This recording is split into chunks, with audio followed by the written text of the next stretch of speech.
जय श्री हेलो। जय श्री।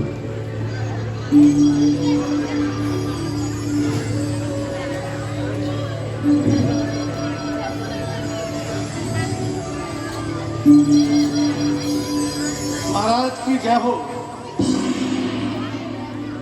कहो हनुमान जी, क्या समाचार है? महाराज, दोनों नवयुवक गुप्तचर नहीं हैं, बल्कि आप ही की तरह अपनों के सताए हुए हैं। वे अयोध्या के महाराज दशरथ के पुत्र राम और लक्ष्मण हैं।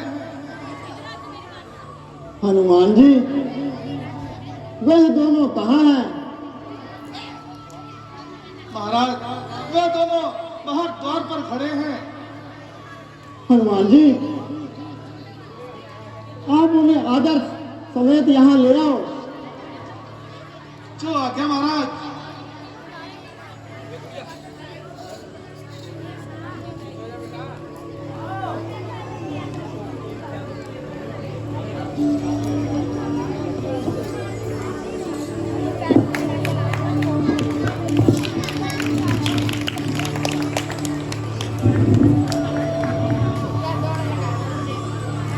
महाराज,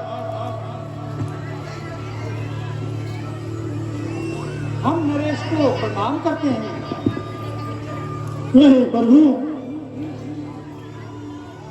मैं तो आपकी तरह आपका दास हूँ। सेवा का अवसर चाहता हूँ। आइए प्रभु, आसन ग्रहण कीजिए।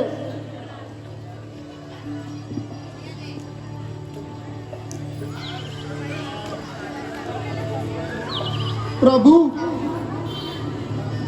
आप भी मेरी तरह अपनों के सताए हुए हैं।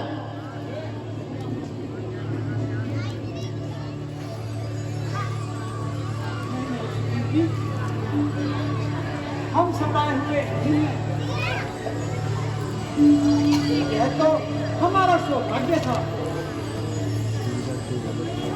तो हमने अपनी माता पिता की आज्ञा का पालन करने का अवसर प्राप्त हुआ है। परंतु क्या प्रभु? हमारे वनवास के समय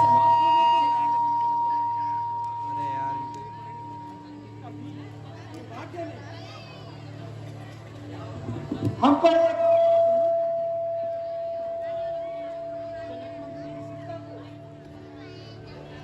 कोई पत्नी हर कर ले गया। हाँ, याद आया प्रभु। मैं खड़ा हुआ एक दिवस अपना दिल बहलाता था। आकाश मार्ग से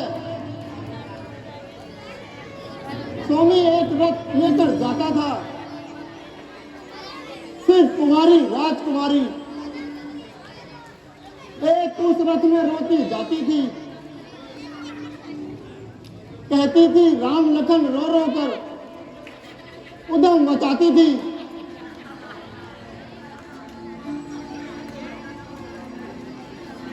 तब राम राम कहे उन्होंने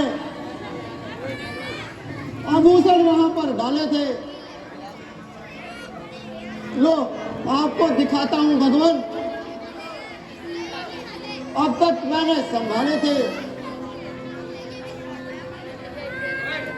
तात हनुमान जी, उन आभूषणों को ले आओ। जैसी आज्ञा प्रभु।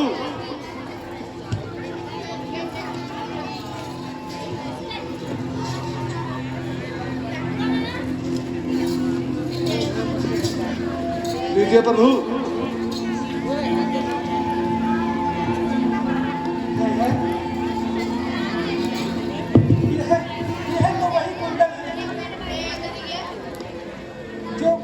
कभी सीता के कानों में थी और नहीं सुधी नहीं।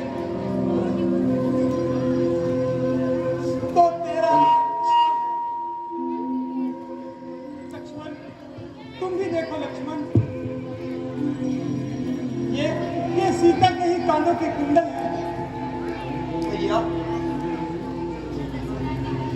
मैंने तो माता के सिर्फ चरण पखारे हैं, कभी माता के कान नहीं देखे।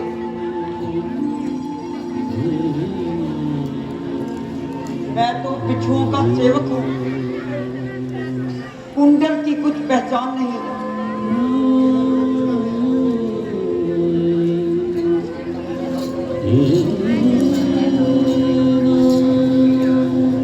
और भैया, शकुन ये अच्छा है।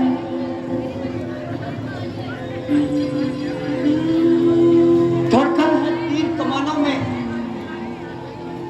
जल्दी वह समय आएगा,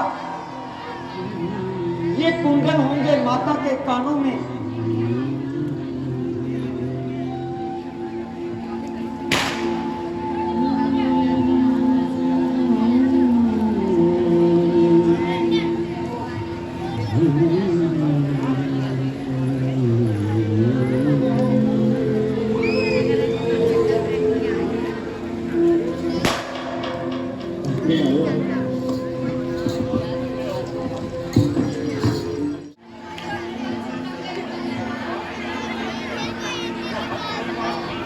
हद नहीं मान की और ज्ञान की सीमा नहीं। पास भाभी के रहे और काम तक देखा नहीं।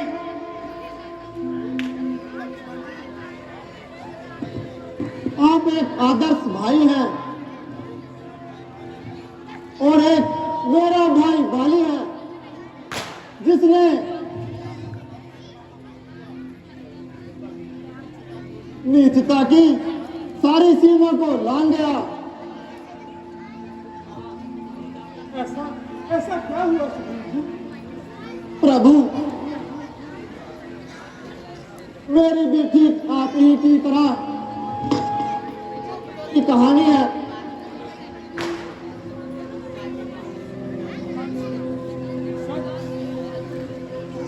सब निसंकोच होकर कह डालिए सभी जी। आखिर आप इस वन में किस कारण रहते हैं? हे प्रभु, एक समय की बात है, एक दानव आधी रात को निस्निंदा में आया और बाली को ललकारने लगा। और जब बाली मैं उसके सम्मुख आया तो वह दानव अपनी जान बचाकर भागा और एक गुफा में जाकर छुप गया।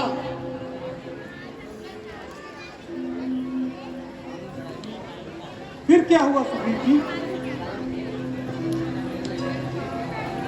और प्रभु, मेरा भाई उस गुफा में जाकर घुस गया, मुझे चेतावनी दे दिया कि यदि 1 महीने तक मैं लौट कर ना आऊं तो घर जाकर मुझे समझाना। फिर क्या हुआ सुग्रीव जी?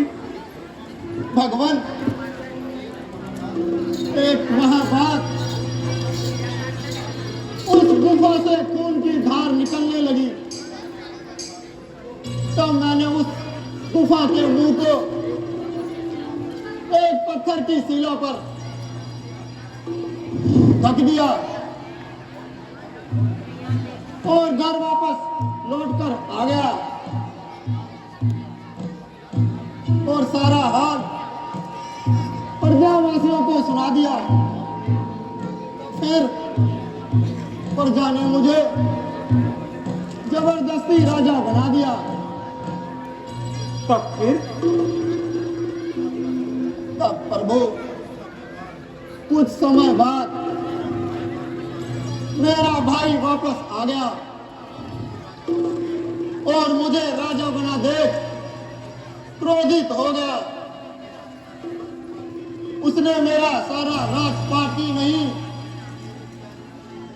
बल्कि मेरी प्यारी स्त्री को भी छीन कर ले गया। तब मैं जान बचाकर इस पर्वत पर आ गया, क्योंकि बाली मतंग मुनि के श्राप के कारण यहां नहीं आ सकता। बहुत हो चुका सुग्रीव जी, बस अधिक नहीं सुन सकता मैं।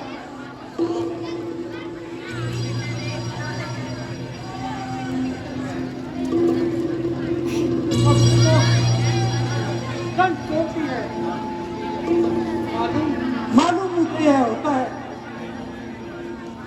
उसके सर पर मृत्यु बोलती है। भला बाली से कोई लड़ सकता है? क्यों भाई, ऐसी क्या करामात है बाली में? प्रभु, उससे एक अनोखा वरदान मिला हुआ है। जब कोई उससे युद्ध करने आता है तो उसका आधा बल बाली में आ जाता है और बस देखते ही देखते बाली उसे दूर कटा देता है। अच्छा, बाली ऐसी चीज है? प्रभु, मैं आपकी तुलना बाली से नहीं कर रहा, किंतु मैं अपने दुष्ट भाई का पराक्रम अपनी आंखों से देखा है। वह देखिए प्रभु, ये 7 साल वृक्ष है। पूर्व काल में बाली ने उन सातों को एक एक कर कई बार बिगड़ डाला है। प्रभु, यदि आप उसमें से किसी एक वृक्ष को भी बाहर से छेद डालोगे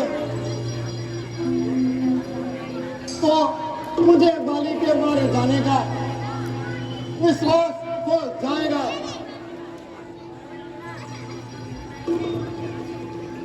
भैया के लिए ये कौन सी बड़ी बात है?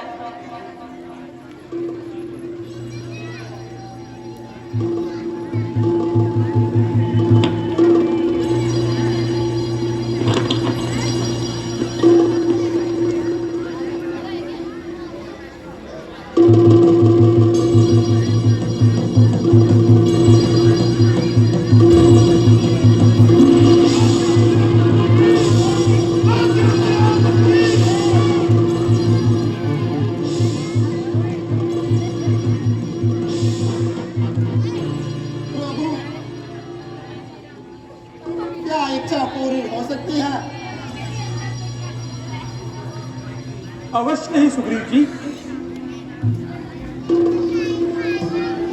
हाँ प्रभु, मुझे विश्वास हो गया है, बाली का अंत आ गया है। प्रभु, कहीं आप मानव रूप में भगवान तो नहीं? नहीं नहीं सुग्रीव जी, बहुत छोटी सी उम्र में ही हमने यह धनुर्विद्या सीख ली थी। तब से हमारा आवास रहता है। मुझे आपकी मित्रता पर गर्व है प्रभु। अब मुझे बाली से डरने की कोई जरूरत नहीं।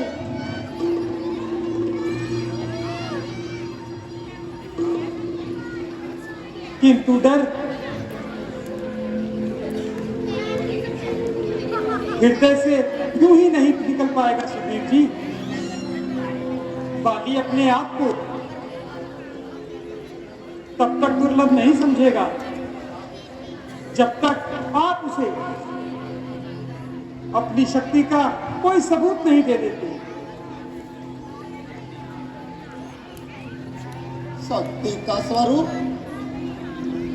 किंतु प्रभु ये सब तो मेरे बस के बाहर है। यदि आप मेरी सहायता करें तो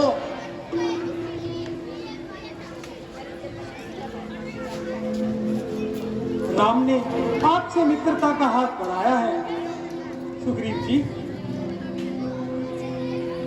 हमसे सहायता की बात ना कहकर हमें आज्ञा दीजिए।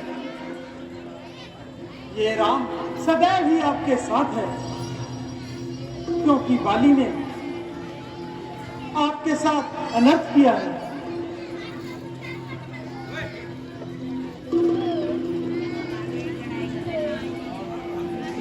और सुग्रीव उस अनर्थ का बदला चुकाना चाहता है। तो सुग्रीव जी समझ जाइए, आज बाली का अंत आ चुका है। आप जाइए और उस पापी को युद्ध के लिए ललकारिए। जो आज्ञा महाराज।